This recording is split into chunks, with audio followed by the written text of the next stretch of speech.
This week on MS Refresh, an all-new Microsoft Whiteboard is out, and pivot your way to SharePoint Quick Launch in a global nav. What? All that and more. Subscribe to stay in the know. This is the MS Refresh Show.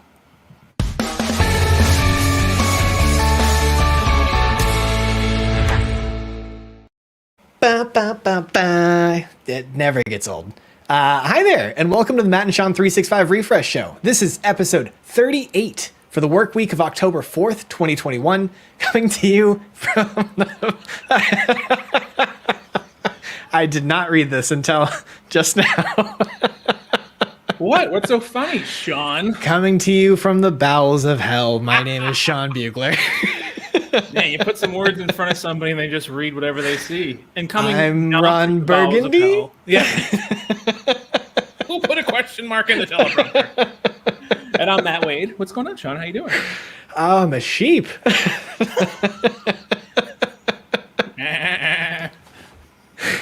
Oh, well, I guess we'll just go ahead and start things off with, yes, I'm very sunburned. Yeah, no, I thought you were just laughing. I was trying to make you laugh, so it looked like that was why you were so red. You're welcome. Mission accomplished. No, I spent a whole week in Palm Springs and didn't get sunburned, but I go out for the flea market for like 2 hours yesterday and just destroyed my body. Well, that's the whole bowels of hell thing, right? So there you go. Fires of the 9th level just, burned you right up. Oh, I'm good. Week one of the new gig is complete. We're starting on week two as we record this, and things are good. I'm ramping into things, feeling good, getting an opportunity to meet new colleagues. It's kind of nice to hit the reset button a little bit, Yeah, definitely. So I'm doing good. How's your world? No huge complaints. Work is busy. I got a couple other sort of special projects on the side that took up all the last 3 days. Special projects. Anything we can look forward to? Yeah, probably in the future, but just not quite yet. We'll get there. All right. So we'll stay tuned for future episodes. Yes, people. Exactly. Yes. that is the call to action is come back next week and the week after and the week after. Are you telling me or are you telling them? Yes. Yeah. Yes. Oh, but yeah, no, just floating along. So I'll tell you, this is not Microsoft related at all. But I've gotten back into sneakers. A lot of people don't know, but I used to run Foot Lockers for a living. That was my pre-tech job. Mm-hmm. And I got these sweet shoes just came in the door. Do you keep the shirt so that you can still get an employee discount or anything good like that? Oh, so I can just walk into the background. Right. I work here. So these are kind of cool. These are they're called the Flag Go Ease, and they are actually designed to be accessible. So the idea behind it is that they can actually unfold, and so you can actually just slip your foot into it and push down, and it'll just be on. There's no laces or anything like that. So yeah, those just came in. Do they work as well as they're advertised? I literally just got them, so I have no idea. Tune in next week. That's right. I expect to see a pre-recorded testing video, a full unboxing, preferably. That would be good for this audience, I think, too. What we'll do is we'll keep track of these in a Microsoft list. Yes, there we go. Yeah, that's all the updates in my world. It's been busy. Same here. Should we just kick off straight into the news then? Let's do the news. All righty. This is the news.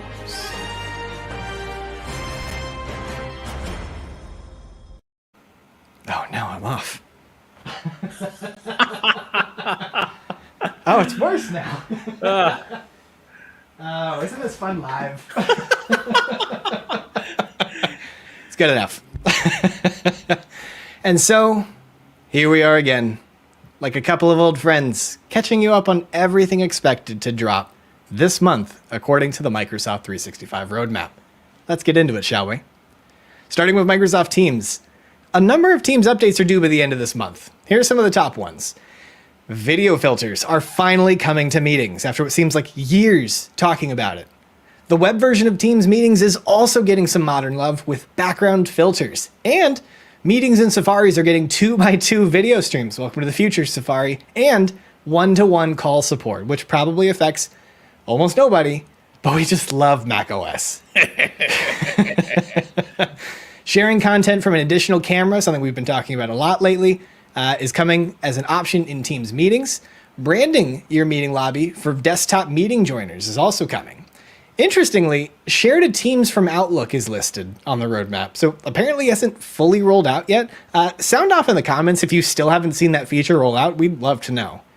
Pinning messages in private chat is coming, but we're still not sure if they'll be invisible like their channel pinning cousins. Later this month, we'll finally be able to set how Office files open from Teams, whether it's in the browser, in Teams, or via the desktop app. Fluid components for private chats are just about here, so you can co-edit lists and other dynamic content right in a chat. Micro purchase mania continues, as Teams will soon be able to purchase Teams apps themselves. What could go wrong? If you ask us, we're betting this is likely to stir up a storm similar to how local purchasing in the Power Platform did. So get your popcorn. Admins will soon be able to get a CSV export of all Teams straight from the admin center, so you can do whatever you want with it in Excel or upload it to SharePoint, Microsoft Lists. Power Automate actions for Teams chat channels and more are on the way. I always love when Power Automate gets new functionality. And last but not least, on the team side of things, Whiteboard access for external meeting attendees, which is big. This is likely related to the fact that Whiteboard content will soon be stored in OneDrive for Business. This is also due at the end of the month. Wait, did we forget to mention the new Whiteboard? Check it out. It's on Windows now, and it's supposed to be on iOS by the end of the month. I'll finally have access to it on Android by the end of the month, supposedly. Jumping over to SharePoint, no slouch when what's due this month either. Here are some of the big news items that stood out to us. Hub site to hub site association is coming, so you can hub them hubs. I didn't write this copy. So you can hub them hubs all day long. Hub, hub, hub, hub, hub, hub, hub. After multiple stops and starts, the SharePoint Admin Center will tell you how a site was created, perfect for the admin that's trying to stop everyone from doing everything. Auto News Digest will send a timely email to users with articles they haven't read yet, which will hopefully not, but likely end up with a bunch of minor and arbitrary newsletters that people don't like. Updated page use analytics are coming. A personal favorite of mine, setting that aside, team sites will let you switch navigation from being left side only to along the top. Ooh. Page drafts for private review will make it easier to author and review pages and news posts, so you don't necessarily have to always create a Word doc first to use track changes and monitor, collaborative editing.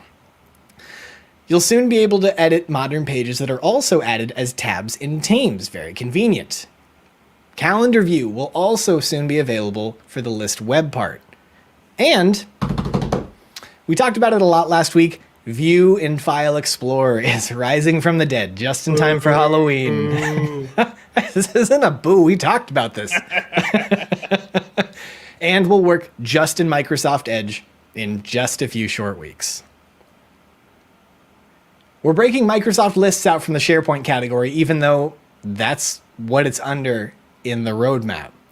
Still. This month has a number of deliverables scheduled, including forms customization, including headers and footers are on the horizon. Offline mode is officially a thing. Project Nucleus Engage! List comments are coming to Teams and iOS. Rules are coming to the List app in Teams as well.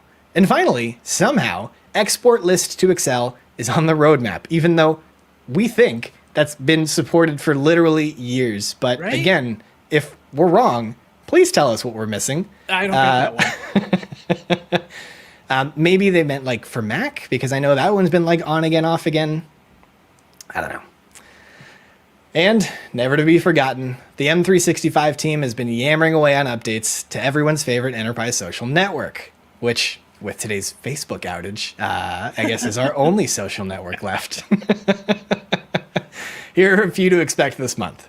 Send live event calendar updates from Yammer, not just Teams. And sticking with live events, you'll be able to moderate comments and Q&A in Yammer live events too. Then you'll want to beautify your Yammer community with an updated community header in your feed. And lastly, upvoting answers to Yammer questions hits general availability at the end of the month. Whoop. Don't you scroll down there. So Yammer is now basically an internal Reddit. What could go wrong? Which, in addition to Facebook, as we all know, are the two best aspects of the internet. Jumping over to the Office apps. Office apps in general are getting some site-wide update, or some suite-wide updates. Co-authoring and encrypted files, finally, will be a thing soon. Contact cards will soon be available in Word, Excel, and PowerPoint for the web, so you can send Bob the message that he's doing a terrible review of your slides right when it matters. And the iPad apps for Office will be getting the Fluent redesign, specifically the ribbon header and commands, which is perfect for my new iPad mini. Show off. Apple, come on. You could advertise on this. Sponsors. Excel has a couple of modern features coming too. Natural language queries are hitting general availability, so you can have your spreadsheet do the work for you. Just don't tell your boss you're nothing more than a middle person anymore. And modern comments are rolling out to Excel Desktop, notably supporting @mentions and assigning tasks, just like in Word and PowerPoint. And finally, to close this out, we want to make sure we look out for our email distribution system too. It's not all Teams. Here's what's coming to Exchange and Outlook this month. Recall is actually going to work if your recipients aren't using Outlook, which apparently was a requirement before. So now the stars only have to mostly align for you to actually pull back an email you regret sending. I'm going to be really interested to see how this works. Reactions are coming to the web, iOS, and Android. And of course, it's a different group of reactions than the ones used by Teams, Yammer, or other Microsoft property, LinkedIn, because reasons. It's not like it's hard. There's like 6 of them. Come on.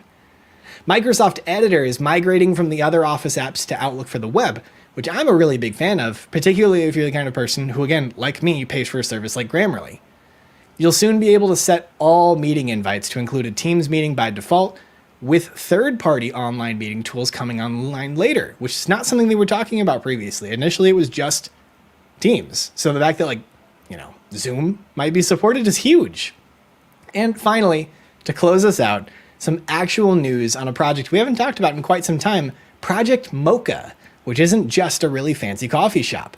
It's also more boringly known now as Outlook Board in your calendar. All the Mocha data will be moving to Outlook Board for everyone out there that happens to use that or not.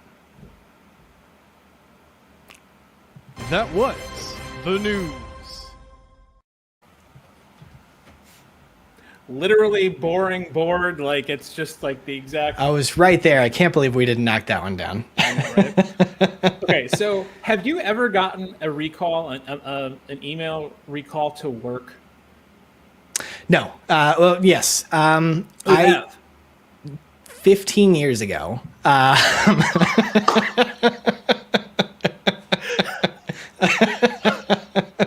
Yes, that sounds right. We can just end it there. Yeah. If anything, I've called it the Streisand button for my entire career, because are you familiar with the Streisand effect? Oh, yes. So you do something, somebody calls you on it, and you make a bigger deal about it than what was yes. Exactly right. And yes. so I like that. That's good. That's essentially what it, because if you've ever had somebody try to recall an email from you before, you get an email that says blah, blah, blah, would like to recall this email. Tried to recall this and it failed, right? That would be like me spilling my drink in the middle of the dance floor, and the manner in which I pretend it didn't happen is by standing up on a table and saying, "Hey, everybody, I didn't spill that drink." Right. I meant to do that. Right. Exactly. Basically, every cat needs a recall. All right, fair enough. I was curious because I think I've maybe had it happen like once it worked correctly, at a job, and but I always say to people oh yeah, the stars just have to align. You just everything has to go right, and there's 15 variables that have to be toggled to a yes before you can do it. Or if you're an organization that requires if you pay for F1, which is just web access. Mm-hmm. So if that were the case and you only paid for the mobile apps and web Outlook, then maybe that works. Yeah, maybe. I don't know. Anyway, very nice job, Sean. What has stood out for you this week in the list? Yeah, I alluded to it in the news. For those of you that don't know, if you're not a part of the modern experience on SharePoint yet, you should. It's pretty great. It's been around for a couple of years now, and that Also, classic experience. Trains leaving the station on that one too. So, you know. I mean, candidly, the train has left the station. Right. You're running after it. Although, if you take Microsoft at their word, they're not going to take it away from you. They're just going to make it never. more and more painful. Yes. For those of you that don't know, in the modern experience of SharePoint, there are two kinds of SharePoint sites. There's communication sites, which are I describe them as like website sites. They look like regular websites that you might see on like Squarespace or Wix or whatever. And then there are team sites, which have navigation on the left. They're much more familiar if you're familiar with the classic side of SharePoint. It's got the navigation on the left-hand side, and you've got kind of the content box.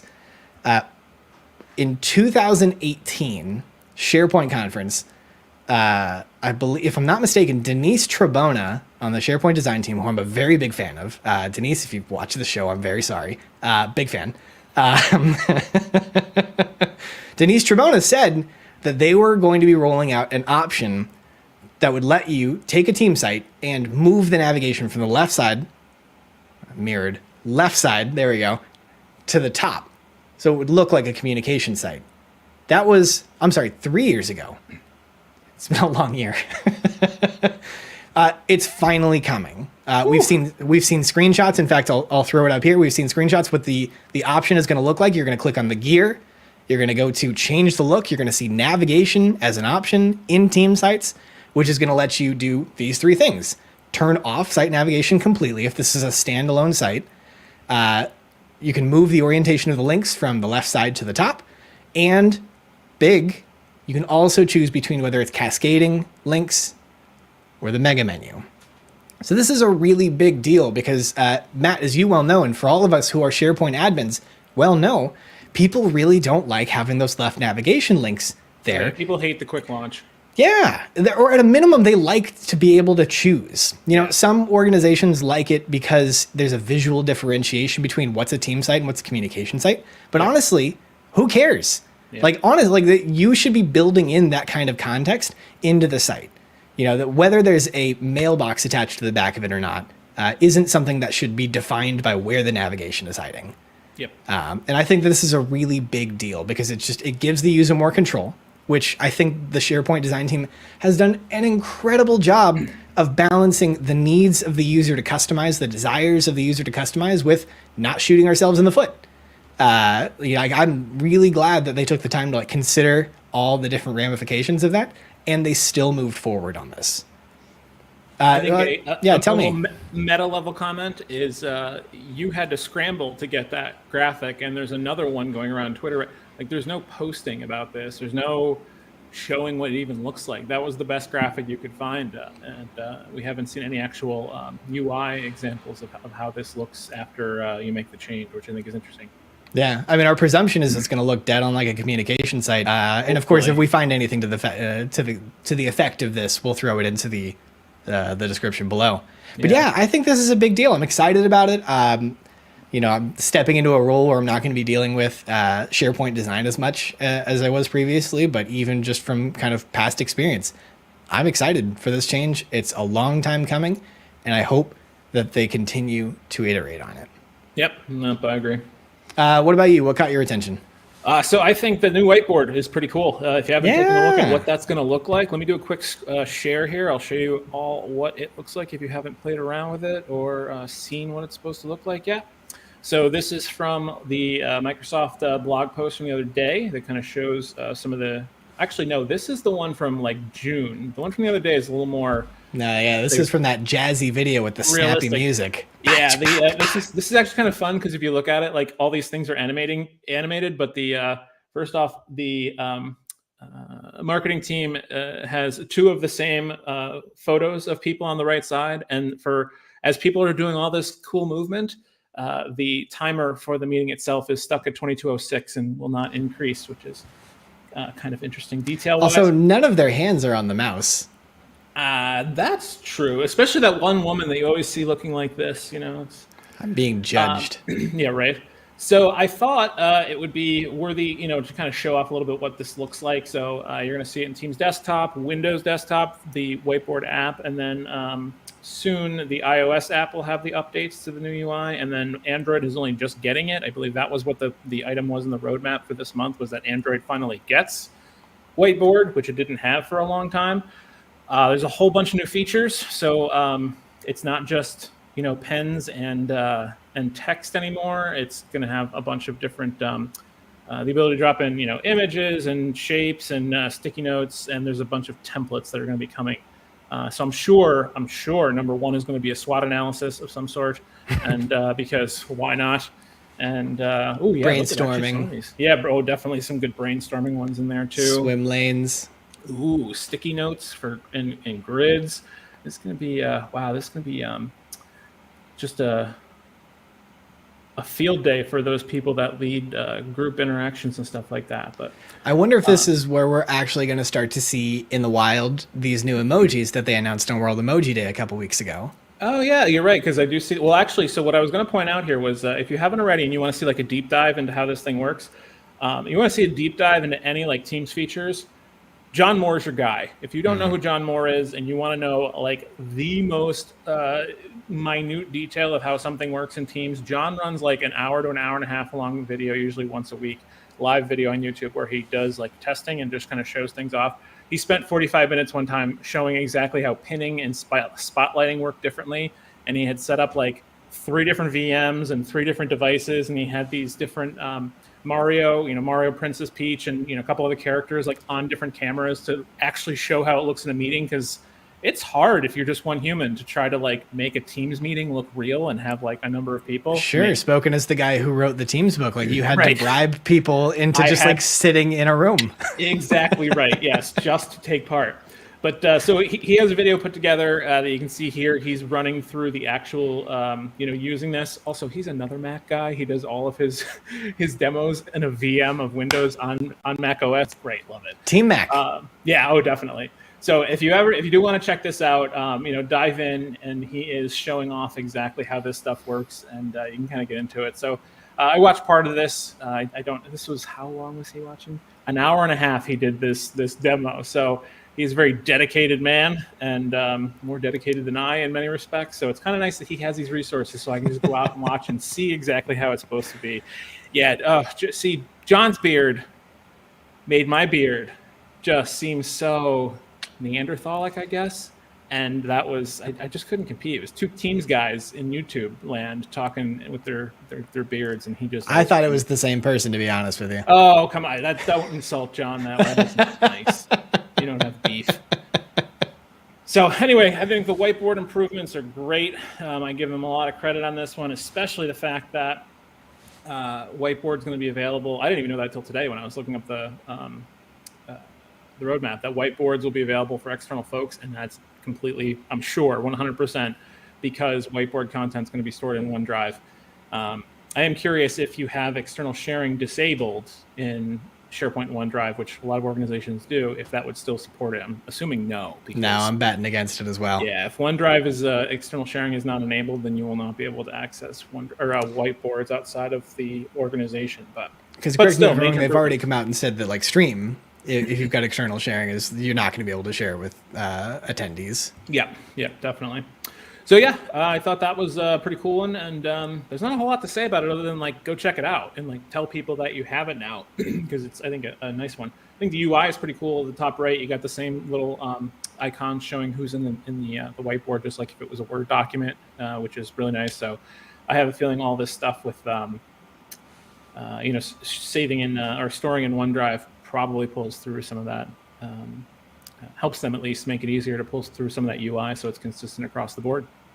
One thing I'm going to be really interested to see is how they approach public access. Because when I think about competitors in the space right now, I think of Mural as an example, wherein you can just create a link and share it with people, and they can just come in as anonymous people. It just assigns them identities, and that's really great when you think about like the agency I just stepped away from, where there's a lot of community engagement. You're trying to bring people in and run like focus groups and things like that. How would Leslie Knope do a town hall and a whiteboard honestly. I mean, these are the questions that I wish we would have the answer to.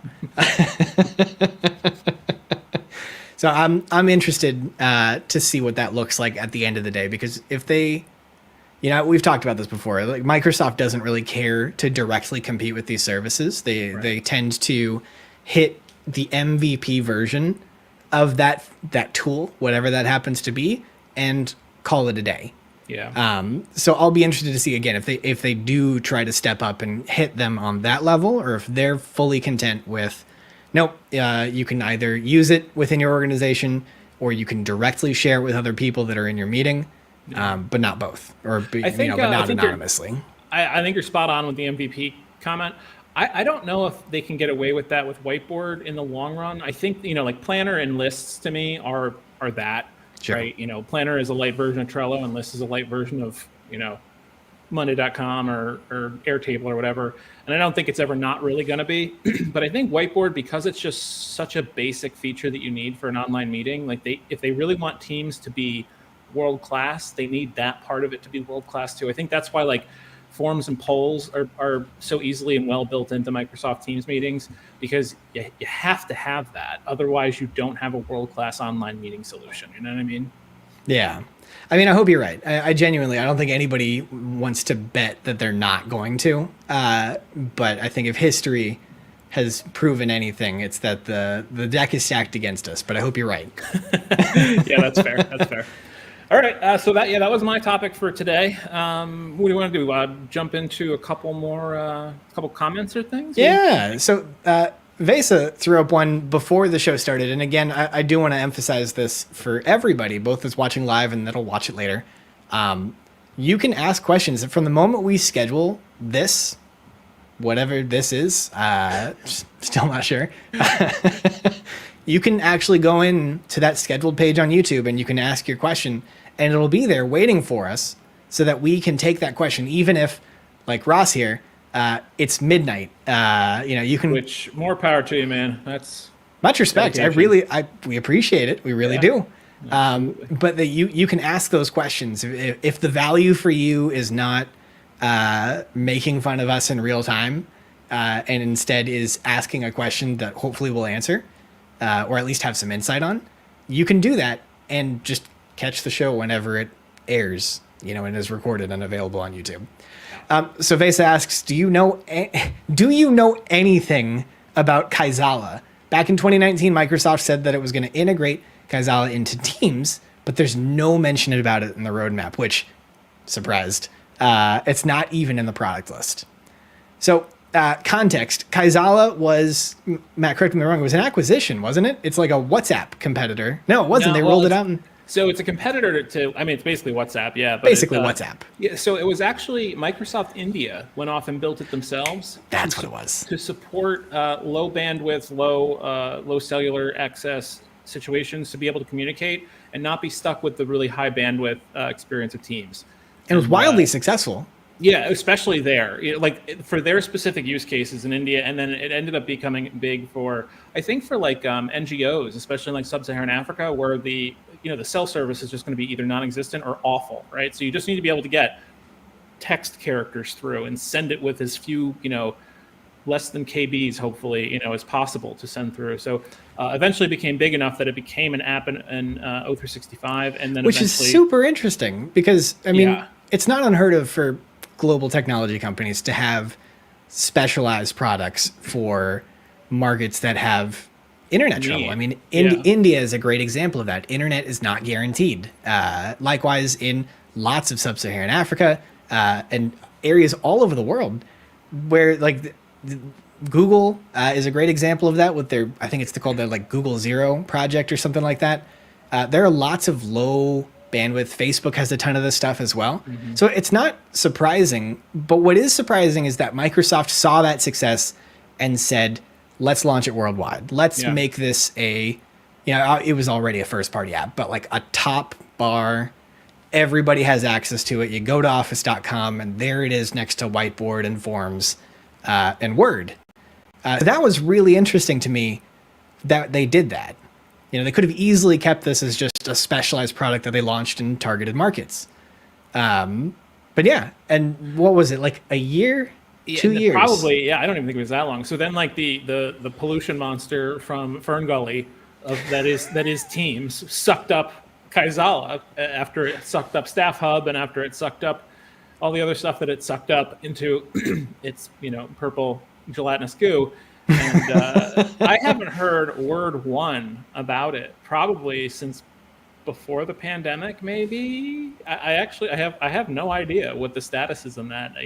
I presume it's still a thing. Like I can probably open it up as Kaizala, right? Yeah.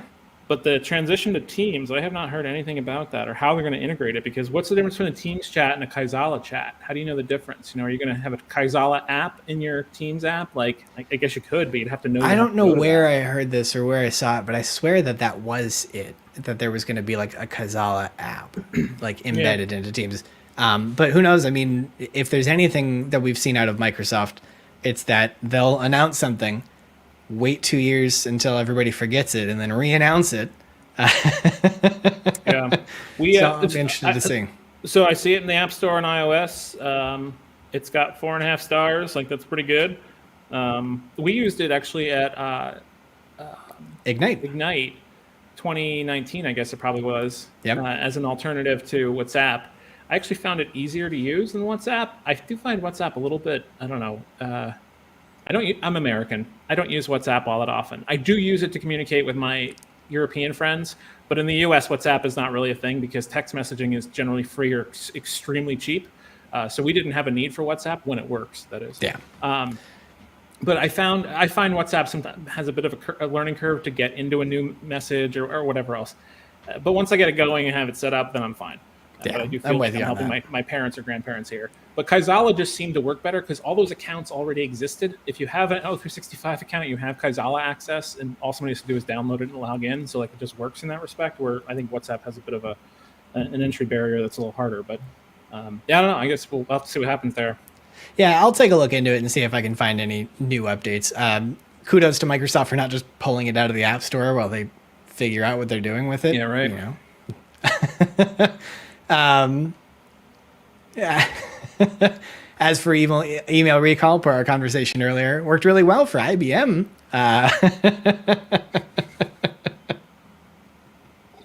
Yeah, anything that leveraged email technology. Email is just one of those like stalwart technologies that you can't really iterate upon. You can try to do fancy stuff with a shell, Google Inbox style, but email is email. Mm-hmm. Yep, agreed. Ross has an interesting comment here. Content camera is interesting, but I'd hoped it would maintain your main camera at the same time. And also this last part is interesting, doesn't turn the camera back on after ending sharing. So here's, maybe this has something to do with it, but I can tell you working in a Citrix VM, like a VDI setup in Teams right now, if you share your screen and you have your video on, your video will be disabled because VDI can't tolerate two things coming through. I wonder if it's similar to that. But that's interesting that if you have two cameras plugged in, then it's only going to pull the data from one, that's not good for teachers, right? Like teachers need to be able to be seen and show the content that they're sharing. That's a really big, that's a glaring hole, actually. Yeah, I mean, especially if you think about it through the lens of accessibility, like being able to sign as you're presenting content, for example. I think that's going to be really important, something worth considering. Yeah. I would not be surprised to find out that Content Camera is something that they've hacked together to make work, to make sense for now. But the hope is, particularly with feedback like this, that they're not done. They're just kind of giving us something that we can use today while people are still, willingly and unwillingly working and teaching from home. Right. But there is more to come on that, we hope. Yep. No, I agree with that. And then I think one more from Ross as well. Any ETA on the free web-based Visio? So Matt, you and I saw live that it was announced that Visio will become an entitlement app for most Office 365 plans. I'm sorry, Microsoft 365 plans, depending on who you talk to. That Visio, a base version of Visio, not all the bells and whistles. There's still going to be Premium 1 and Premium 2. Yep. But that web-based Visio would become free to most of these plans, which is awesome. But that was in what? June? May? March? That was June. When it was summer. Yep. Yeah. Well, I mean, it was Florida. It's always summer. That's true. That's why I'm struggling. I'm like, it was hot. I'm like, it's always hot. It's first week of June. Yeah. Continue. It was announced all the way back then, and they announced as if it was an imminent thing. Yeah. Nary a word about it since. That said, I have seen over the last 2 weeks sporadic outcrops of people on Twitter saying it's starting to show up. So it sounds like at a minimum, they're starting to hit targeted release users. I haven't seen it showing up in my tenant just yet. Yeah, I don't have it in mind. I don't know if you have to do something to enable it. I'm assuming you probably don't. Yeah, my understanding is it's supposed to just show up. Aaron here, for example, mentioned that Visio showed up in their tenant last week. So that's good. I'm reasonably confident, just kind of based on what I'm seeing here, they're starting to roll it out now, which is great. Yeah. Oh, so I'm looking at an article here from Brad Sams from June 9th, the day that happened. And it said, be on the lookout for the lightweight version of Visio arriving in your tenant in July. I know 2021 has been long for all of us. Right. Yeah, exactly. Let me check the roadmap real quick and see if there's anything listed as launched. Modern commenting was due in June. That was launched. Commenting in your Visio files to tag someone else for feedback, aka the modern comments, is due in December. Those are the only. Oh no! Sorry, I was filtering by the word comment because I was looking for the Excel comments. Let's see. I don't know. Everything in here is later on. Let's see. While you're pulling that up. Oh, Visio Web App in Microsoft 365, August 2021. It's currently rolling out. So maybe that's what this is. August? Yeah, but it says it's still rolling out. So they must have run into a bump. Yeah, agreed. But yeah, to Aaron's point, July is 57 days long plus. Yeah, that's true. And then new capabilities for Visio on the web due in October. Maybe that's their 1-2 punch. It's going to be free, and there's going to be new stuff all at once. And then in November, organizational charts in Visio for the web. So it looks like they're just making it available as a very basic version and then adding things over time, which I'm not going to complain about. I'd rather them give us, fewer steps to start, but still give us the thing and be able to work through it. I will take anything. We've talked about this before. Just give me something. Wow. Very, very demanding there. That's me. I'm very unreasonable. How dare you? But that's all I've got. What about you? Anything on your end? I think that's probably about it. Probably a good episode, and we'll close out and kick it off again next week with some further discussions on the roadmap. That sound okay? Yeah, and of course, for all of you at home, or not at home, I don't know what you do with your life. A like and subscribe is much appreciated.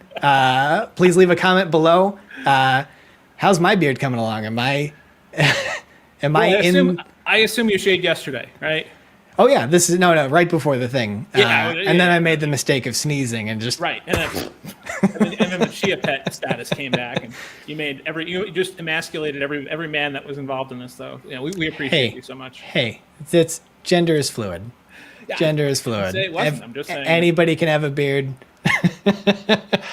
Yes, no, this is definitely true, but I just know that I can't grow that. Don't or quickly. Don't put that on other people. Oh, you're right. That is my problem. And this I'll go isn't deal therapy. With it. And you're right. This is not BetterHelp. I listen to way too many podcasts. Anyway, thank you everybody so much for watching. Sean, it was great chatting with you this week.